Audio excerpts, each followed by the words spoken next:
किसी घने जंगल में एक शेर रहता था। वह जंगल में इधर उधर टहल रहा था।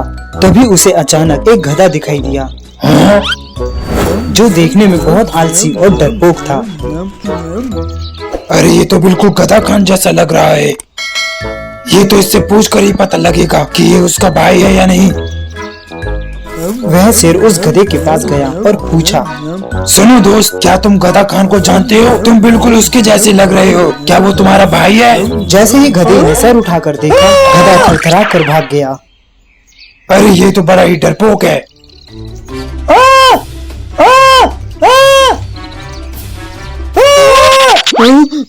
क्या हुआ बेटा, इतनी तेजी से भागकर क्यों आए? तुम तो ऐसे भागकर आए जैसे कि तुमने कोई शेर देख लिया हो।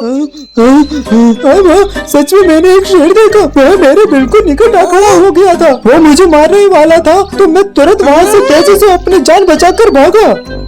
कितने मूर्ख हो तुम! तुम्हें वहाँ से भागना नहीं चाहिए था, तुम्हें उसका सामना करना चाहिए था। भले ही प्राण चले जाते, ईश्वर ने हर जानवर को अपनी रक्षा के लिए अलग अलग खासियत दी है, और हम गधा जाति में भी वह खासियत है। मैं कुछ समझा नहीं। अभी समझाती हूँ। शायद अब तुम्हें ठीक से समझ आ गया होगा।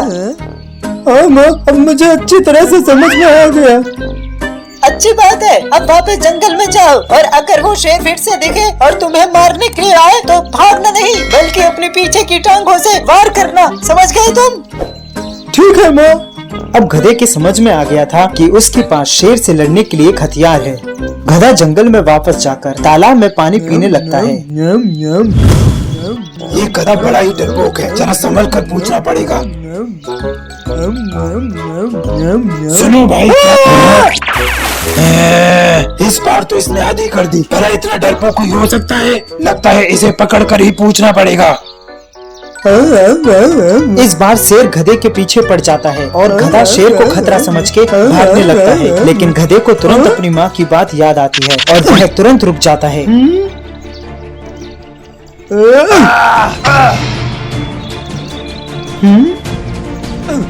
अगली बार मेरा शिकार करने की कोशिश मत करना, समझ गए?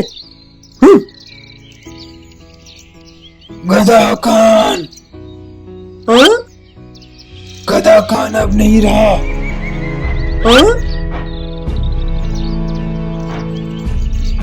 क्या कहा तुमने? मेरा भाई अब नहीं रहा? हाँ, ये सच है। तुम्हारा भाई अब नहीं रहा। एक दुष्ट लोमड़ी ने उसे अपनी बातों में फंसाकर धोखे से गधा खान को मार खा गया, और उसने मेरे साथ भी विश्वासघात किया। मेरा भाई अब नहीं रहा।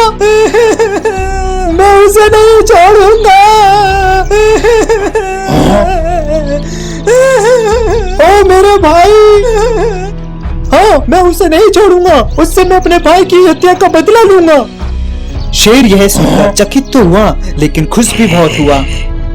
उस लोमड़ी से बदला लेने में मैं तुम्हारी मदद कर सकता हूँ। उसके बाद शेर और गधा लोमड़ी की तलाश में निकल पड़े। वे जहाँ भी जाते तो बाकी जंगली जानवरों में भगदड़ सी मच जाती। ऐसा होता तो शेर के कारण था, परंतु गधे को लगता कि सारे जानवर उससे भी डरने लगे हैं। चलते चलते उन्हें लोमड़ियों का एक झुंड नजर आया। लोमड़ियों को देखते ही गधे में जोश सा आ गया और वो जोर जोर से चिल्लाते हुए ढहचू ढहचू करने लगा। लोमड़ियों ने जब गधे की तरफ देखा तो शेर को पीछे खड़ा देख वे सब अपनी जान बचाने के लिए भागने लगे। शेर को यह देखकर बहुत गुस्सा आया। क्या हुआ मित्र, तुम गुस्सा क्यों हो? क्या तुमने देखा नहीं मुझे देखकर कैसे सारी लोमड़ियां धूम धमाकर भाग गई? कितने मूर्ख हो तुम! हमें उन लोमड़ियों से बदला लेना था, लेकिन तुमने सभी को भगा दिया। और वैसे भी वो लोमड़ियां तुम्हें देखकर नहीं, बल्कि मुझे देखकर भागी थी।